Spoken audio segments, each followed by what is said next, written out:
AMCA यानी एमका भारतीय वायुसेना और भारतीय नौसेना के लिए 5th जनरेशन फाइटर एयरक्राफ्ट विकसित करने का एक इंडियन प्रोग्राम है, जिसे पहले मीडियम कॉम्बैट एयरक्राफ्ट यानी MCA प्रोग्राम के रूप में जाना जाता था।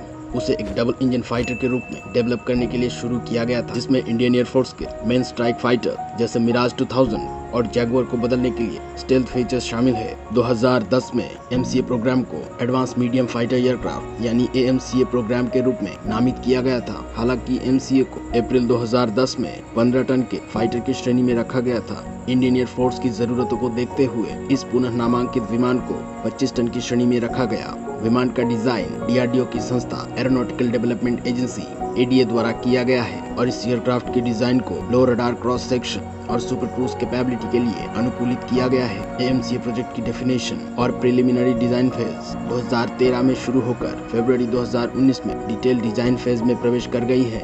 एरो इंडिया एयर शो 2019 में इस विमान का एक CAD मॉडल दिखाया गया था। इसकी पहली उड़ान 2025 तक होने की उम्मीद है और इसकी सीरियल प्रोडक्शन 2030 तक शुरू हो सकता है। यह DRDO, हिंदुस्तान एरोनॉटिक्स लिमिटेड और एक इंडियन प्राइवेट कंपनी के बीच एक पब्लिक प्राइवेट जॉइंट वेंचर द्वारा प्रोड्यूस किया जाएगा। वर्तमान योजना AMCA का 6 स्क्वाड्रन मार्क 1 में एक इंपोर्टेड इंजन से लेस और मार्क 2 में शेष 4 स्क्वाड्रन एक ऑपरेटेड इंडिजिनस इंजन से लेस करने की है।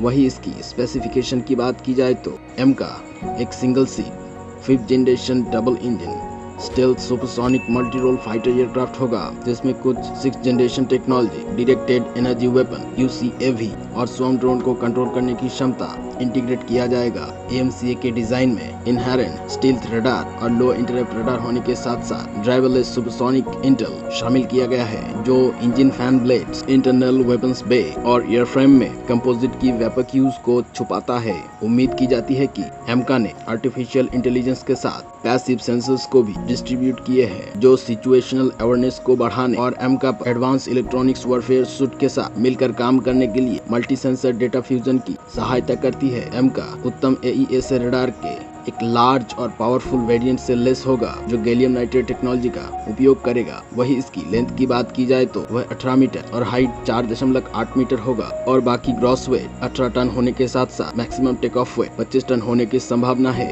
2.15 मैक की मैक्सिमम स्पीड के साथ एक सिंगल फ्लाइट में 3240 किलोमीटर तक की उड़ान भरने की अंदेशा किया जा रहा है। और वही इस पे लगने वाले वेपन्स की बात की जाए तो पहले नंबर पे है 23 mm का GSH-23 कैनन गन और मिसाइल की बात की जाए तो ईयर टू ईयर मिसाइल में अस्त्र IR और अस्त्र सीरीज के मार्क 1, मार्क 2 और मार्क 3 मिसाइल के साथ ईयर टू ग्राउंड मिसाइल में ब्रह्मोस NG, सैंड और रुद्रम 1 जैसे मिसाइल शामिल है। वही बम की बात की जाए तो उसमें लेजर गाइडेड बॉम्ब जैसे NG, LGB और प्रिसिशन गाइडेड म्यूनिशन जैसे HSLD सीरीज के 100, 250, 450 और 500 के साथ DRDO 100 और DRDO ग्लाइड बॉम्ब्स भी शामिल है। इस 5th जनरेशन फाइटर एयरक्राफ्ट पे 6th जनरेशन टेक्नोलॉजी इंडक्ट होने की वजह से इसको 5.5 जनरेशन एयरक्राफ्ट भी कहा जा रहा है।